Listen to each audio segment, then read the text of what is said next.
안녕하십니까. 오늘 이 1강에 이어서 2강을 하겠습니다. 1강은 예배와 교회 음악의 관계를 제가 말씀을 드렸습니다. 근데 이 2강은 교회 음악이 뭐냐, 그 다음에 복음 전파와 또 이 교회 음악이 복음 전파와 무슨 관계가 있느냐, 그 다음에 교회 음악의 분류는 어떻게 되느냐, 그 다음에 우리 교회 성장과 또 우리 찬양이 어떤 관계가 있느냐. 여러분, 이거 굉장히 관계가 있습니다. 교회는요, 예배는요, 말씀과 찬양이 양바퀴가 돼서 이렇게 흘러갑니다. 이렇게 가고 있습니다. 여기에 찬양이 얼마나 힘을 주느냐. 그래서 우리가 정말 답답하고 피곤할 때 우리가 찬양을 하면 힘이 나고 영적인 다시 파워를 우리가 느낍니다. 찬양을 하면 우리가 이 우울했던 것들이 이렇게 찬양하면 어떻게 해요? 힘이 살아나는 거죠. 믿음이 다시 살아나는 거예요. 여러분, 대중음악과 우리 찬양이 틀린 게 뭘까요? 대중음악은요, 유행가, 소위 말해 유행가는 유행 따라 흘러갑니다. 그리고 옛날에 흘러간 이야기입니다. 다 지나갑니다.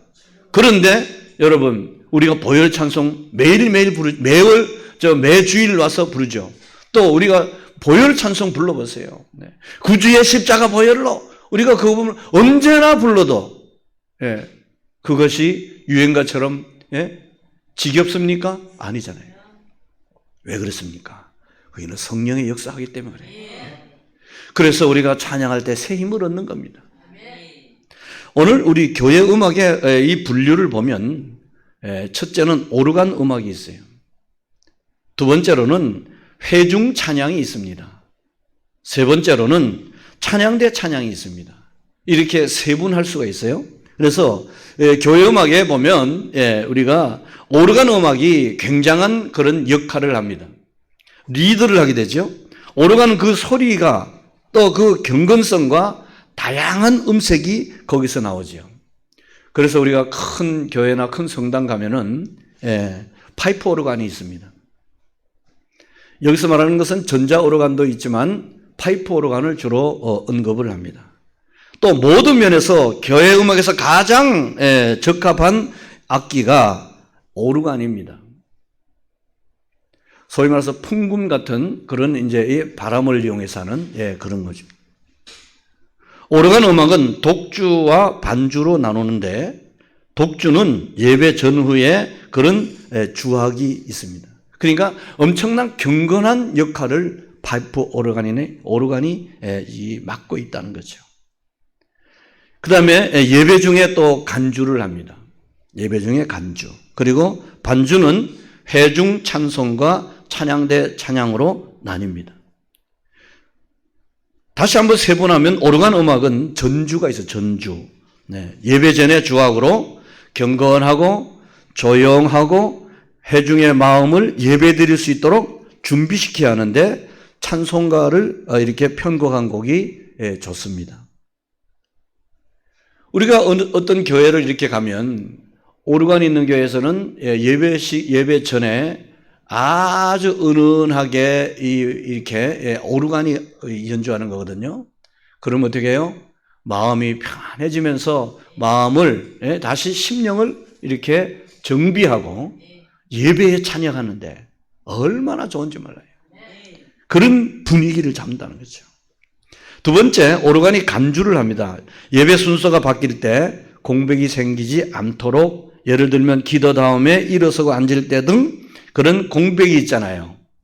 그때 이렇게 이 연주하는 것이 오르간의 간주입니다.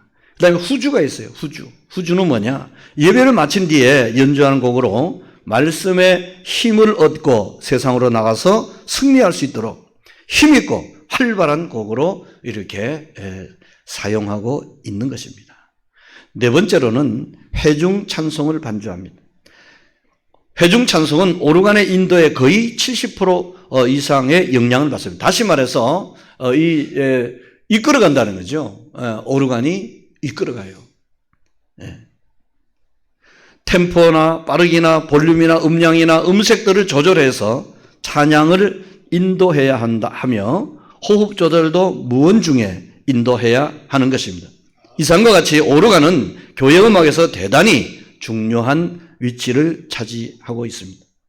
이는 연주나 반주만이 아니라 독주도 또 이 담당함으로 반주자라는 그런 명칭은 적합하지 않고 오르가니스트라고 이렇게 부르고 있습니다. 오르간 반주자를 그냥 반주자 이렇게 하지 않아요. 오르가니스트. 굉장히 그 중요한 역할을 담당하고 있다는 의미입니다. 따라서 오르가니스트는 예배를 인도하는 역할이 대단히 중요한 위치에 있으므로 그 책임과 사명이 크고 그의 양성은 매우 중요한 문제라고 볼 수가 있습니다. 두 번째, 우리 교회음악 두 번째 분류로 회중 찬송. 다시 말해서 우리 이 성도들이 예배 시간에 드리는 것을 회중 찬송이라 그럽니다. 회중 찬송은 초대교회 때부터 있어 왔는데 중세 시대에 사라졌다가 종교 개혁과 함께 부활되었습니다. 한 교회의 신앙의 정도는 이 회중 찬송을 통해 알 수 있을 만큼 이 회중 찬송과 신앙 정도는 밀접한 관계가 있다는 거죠. 제가 지휘를 하면서 많은 교회를 다녔습니다. 그런데 이 교회에서 이 성도들이 부르는 찬송에 이렇게 제가 가보면 정말 참 힘이 있고 능력 있고 또 그 찬송을 아주 정말 내 것으로 삼아서 하나님께 올려드리는 그런 찬송을 하는 그런 교회가 부흥을 많이 하더라는 거죠. 여러분 시편 69편을 기억하십니까? 31절에 뭐라고 기록되어 있느냐? 하나님께 찬송 드릴 때 황소 한 마리 드림보다 하나님이 더 기뻐하실 거라고 말씀하고 있는 것이 나옵니다. 그러면 여러분 이 찬송 한 번 우리가 한 곡 올려드릴 때 황소 한 마리 드린다면 지금 황소 한 마리 얼마쯤 해요? 500만 원. 하나님께서는 없으신 게 없잖아요. 다 하나님 거잖아요. 그 중에 그만큼 기뻐하신다는 거예요. 그 당시에 제사 드리는데 쓰는 것이 황소나 이 양이나 이런 거잖아요. 근데 그 중에 양보다 황소가 더 크다 작다? 그거 바친 거 최고의. 그러니까 우리가 찬양을 정말 제대로 부르고 이 마음에 있는 것을 다 드릴 때 하나님이 그 이상의 것으로 하나님이 받으신다는 거예요. 실질적으로 받으신다는 거예요. 그러면 그런 말씀을 아멘하고 받아들이면서 찬양하는 사람과 또 그냥 아이고 또 찬양 시간이구나. 아이고 참 저 목사님 좀 마이크 좀 딴 사람이 좀 했으면 좋겠다. 그러면 그 찬양이 은혜가 있겠습니까? 그래서 우리가 정말 이 찬양할 때 그 회중 찬양이 그 교회에서 얼마만큼 이 신앙 정도가 되는가 하는 것도 측정할 수 있다는 거예요. 회중 찬송의 내용은 뭐냐면 첫째 찬양과 영광을 돌리는 것입니다. 두 번째 신앙의 고백을 하는 것입니다. 세 번째 기도와 기원. 그러니까 찬양은 뭐예요? 곡조부터는 뭡니까? 기도라고 말씀하고 있는 거예요. 그 다음에 감사와 헌신의 그것이 찬양으로 나타난다는 거죠. 예배 찬양은 찬양과 영광을 돌리는 내용에 되는 것이라야 한다는 것입니다. 특히 회중 찬송은 목회자가 선택하게 되므로 회중 찬송에서 목회자의 영향력은 가장 지대하다는 것입니다. 그런데 참 우리 목회자들이요 찬양을 선곡할 때 자기 목회자가 이 찬양을 모르는 찬양을 거기에 넣겠습니까? 아니 마이크로 자기 해야 되는데 그래서 찬양을 보면 선곡이 굉장히 중요한데요. 설교 전에는 예배 찬송을 하고 설교 후에는 그 설교의 내용에 그런 것을 강조하고 하지만은 의미에서 거기 관련된 그런 찬송을 택하는 것이 좋습니다. 또 이 찬양대하고 이렇게 맞춰서 이 설교의 이 본문이나 또 제목을 1년 전에 이렇게 짜가지고 이렇게 지휘자한테 주는 수도 있습니다. 왜냐하면 이 지휘자가 그 설교 내용과 본문을 보면서 또 선곡을 하면은 좋다는 거지요. 그래서 이게 아주 이렇게 밸런스가 잘 맞는 그런 찬양을 해야 된다는 것입니다. 네. 또한 우리 목회자가 아는 찬송, 회중이 모두 아는 찬송만 택하게 되는 경우가 많은데 그럴 경우에는 여러분 회중이 잘 모르는 찬송은 따로 시간을 내서 가르쳐서 좋지만 시간에 제약받게 되므로 이를 해결하기 위해서는 오르간이 전주를 한 다음에 찬양대가 먼저 부르면 그 뒤로는 회중도 따라 부를 수 있으므로 일정한 곡만 택할 것이 아니라 예배에 맞고 다양성 있는 찬송을 이렇게 택해야 된다는 것이죠. 네. 제가 어느 교회에서 이렇게 좀 봉사할 때인데요. 그때 목사님이 이렇게 말씀하셨어요. 목사님, 잘 부르지 않는 찬송이 많이 있는데 그것을 좀 집중적으로 이렇게 한 주에 한 곡씩 해서 이렇게 좀 가르쳐 달라고 말씀하셨어요. 그 아주 좋은 방법입니다. 그래서 제가 52곡을 선택해서 52곡을 매주마다 이렇게 찬송을 가르치고 해서 1년 지나니까 뭡니까? 여러분 찬송가 500장 내지 600장이 있는데 그중에 안 불러지는 찬양이 얼마나 많은 줄 아세요? 굉장히 많습니다. 그래서 그것도 좋은 방법이다. 그래서 제가 한 적도 있습니다. 그 다음에 이 회중 찬송의 중요한 것은 템포와 음정입니다. 사회자는 마이크를 사용하기 때문에 회중 찬송에 지대한 영향을 미칩니다. 그래서 현대 대부분의 교회에서는 이 템포와 음정을 전적으로 오르간 혹은 지휘자에게 이렇게 맡기고 있습니다. 세 번째, 찬송가 해설이 중요합니다. 여러분 찬송가 보면은 대개 보면 어떻게 보면은 또 어디 보면은 찬송가 이렇게 해설이 있어요. 예. 이 찬송가는 어떤 그런 상황 속에서 만들어졌다. 그게 있어요. 예. 그래서 교회음악하고 찬송가학을 하면 거기에 이렇게 잘 배우는데요. 예. 제가 가장 많이 잘 쓰는 방법입니다. 그래서 여기 보면은 이 한 찬송가에 대한 가사, 곡 등이 담겨 있는 배경과 신앙 간증들을 설명한 뒤에 이 찬송은 이런 배경에서 이 작시자가 이렇게 쓴 거다. 그래서 그것을 그런 상황을 알려준다는 거죠. 네. 예를 들어서 내 주여 뜻대로 이 찬양이 있는데 내 주여 뜻대로 아세요? 내 주여 뜻대로 이 찬송이요. 맞습니다. 근데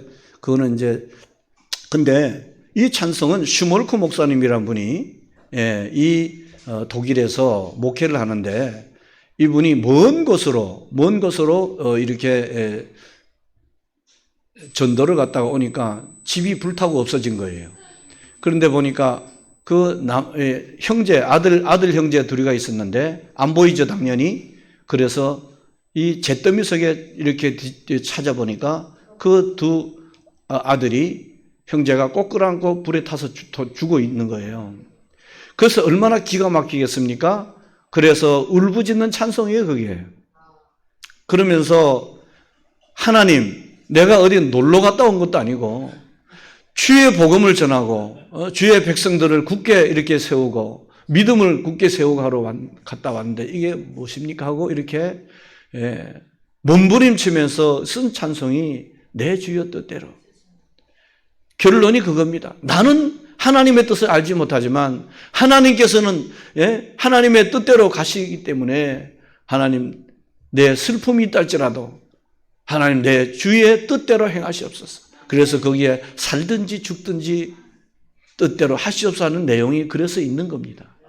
이것을 이렇게 예를 들어서 이렇게 알려주고 그 찬송을 한 3번만 불러보세요. 눈물 바다가 되죠. 왜냐하면 이 찬송이 여러분은 아들 형제 둘이 있는 거 불타 죽었어요? 안 죽었잖아요. 예? 슈몰크 목사님은 그런 상황 속에서 이 선곡이 이거란 말이죠.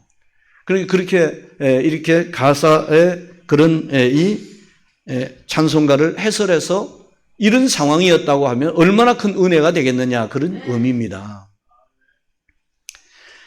그 다음에 복음성가가 있어요. 찬송가와 복음성가의 구별은 중요한 문제입니다. 예배 시에 복음성가를 사용하면 적합하지 못합니다. 전도집회나 일반적인 모임에서 사용되어야 할 것으로 이렇게 되었습니다. 세 번째는 찬양대 찬양이 있습니다. 찬양대 찬양의 목적은 뭐냐면 오직 하나님을 찬양하는 데 있습니다. 신약의 48회, 구약의 350일에나 사용되는 찬양하라는 말에는 반드시 그 앞에 여호와를 또는 주를 등을 붙여 찬양의 대상은 하나님이심을 명백히 하고 있습니다. 성도들에게 은혜를 끼치거나 위로 축하함은 부차적인 것이라는 거죠. 두 번째, 찬양대 찬양의 사명은 뭐냐? 첫째로는 회중 대표로의 하나님을 찬양하는 겁니다. 그래도 찬양하는 사람들이 모여서 이렇게 했습니다. 자, 모세 때는 여러분 7명의 제사장으로부터 시작했습니다. 찬양대가 원래 모세 때요, 7명의 찬양으로 찬양대가 구성이 됐어요. 그런데 다윗 때는 288명, 솔로몬 때는 무려 4,000명이 찬양을 했습니다. 스룹바벨 때에는 255명의 레위 지파 자손이 구별된 대표로서 하나님을 찬양하였습니다. 찬양대가 구별되어야 함은 하나님께 드리기 위한 피로 준비된 제물이어야 함을 뜻하는 것으로 찬양대어는 신앙과 생활이 모두 모범적이어야 됩니다. 입술로는 찬양하면서 나가서 엉망진창하면 안 되죠. 네. 두 번째 찬양대 사명은 뭐냐? 예배의 인도입니다. 예를 들면 일어서고 앉는 것도 찬양대가 먼저 질서 있게 함으로써 모범을 보여야 하며 찬송을 부를 때도 더욱 그러합니다. 그 다음에 찬양대 찬양의 세 번째는 회중 지도입니다. 예배의 모험과 생활의 모범 그리고 새로운 찬송의 지도를 통하여서 회중을 지도하는 사명을 가지게 된다 이거죠. 자, 그러면 세 번째, 찬양대가 담당하는 음악의 종류가 있어요. 이거는 굉장히 중요한 건데 그레고리안 찬트라고 있습니다. 그레고리안 찬트, 그레고리안 성가라 그러죠. 이것은 가장 오래된 형태의 이 성가로서 장단조의 구별 없이 단선율로만 이루어졌어요. 그래서 주로 시편을 이렇게 낭송하는 것으로 되어 있죠. 그 다음에 코랄이라 해서 종교개혁 때부터 시작된 회중 찬송으로 힘있고 성경적인 내용을 가지며 일반적으로 후렴이 없습니다. 내주는 강한 성이요, 이렇게까지 후렴이 없어요. 그 코랄. 그 다음에 세 번째 미사라는 게 있어요. 미사. 카톨릭의 미사문에 곡을 붙인 형태로 그 내용은 신교의 교리와 일치하여 주로 5부분으로 구성된다고 보고 있습니다. 그 다음에 레퀴엠이라는 게 있어요. 레퀴엠은 뭐냐? 죽은 사람의 혼을 위로하기 위해서 하는 미사곡이다. 그 다음에 여러분 잘 아는 대로 오라토리아라는 게 있어요. 오라토리오. 이거는 성담곡이라 해서 성경의 이야기를 독창과 중창, 합창, 관현악, 반주를 써서 대규모적으로 연주하는 형태입니다. 예를 들면 핸델의 메시아, 하이든의 천지창조, 바울, 엘리야 등 이것이 오라토리오라고 그럽니다. 그 다음에 또 많이 흔하게 우리 이 절기마다 부르는 칸타타라는 게 있어요. 칸타타 알죠? 칸타타는 뭐냐? 기악 반주를 동반한 다악장 형식의 성악곡을 말하는데 규모가 오라토리오보다는 조금 적은 것입니다. 그 다음에 순환곡이라고 있어요. 신약 성서에서 사복음서 중에 언급되어 있는 예수 그리스도의 순환 이야기를 내용으로 하는 종교 음악입니다. 예를 들어서 마태 순환곡 이러면 마태복음에 기록된 그리스도의 순환을 이야기를 한다는 것입니다. 모테트라고 있는데 이거는 경문가라고 하여서 성구를 가사로 하는 무반주 합창인데 그 뒤 여러 가지 형태로 바뀌었습니다. 앤썸이라는 건데 원래 영국 교회에서 예배 시 불렀던 그런 합창곡인데 오늘날의 성가가 대부분 여기에 속합니다. 앤썸이 굉장히 큰 역할을 하죠. 그다음에 복음성가, 가스펠송이라고 하는데 영국, 미국의 부흥에서 생겨났던 거예요. 원래 부흥에서 생겨나서 오늘날에는 대중음악의 형식으로까지 발전했는데 곡의 성격과 가사의 내용으로 봐서 복음성가라기보다는 복음송이라 함이 옳다는 것입니다. 오늘 여기까지만 이렇게 하고 다음 시간에는 복음 전파와 교회 음악이 어떤 관계며 또 그 다음에 교회 성장과 또한 그러면 우리 교회 음악이 어떤 것인가를 다음 이 3강에서 말씀을 드리겠습니다. 수고하셨습니다.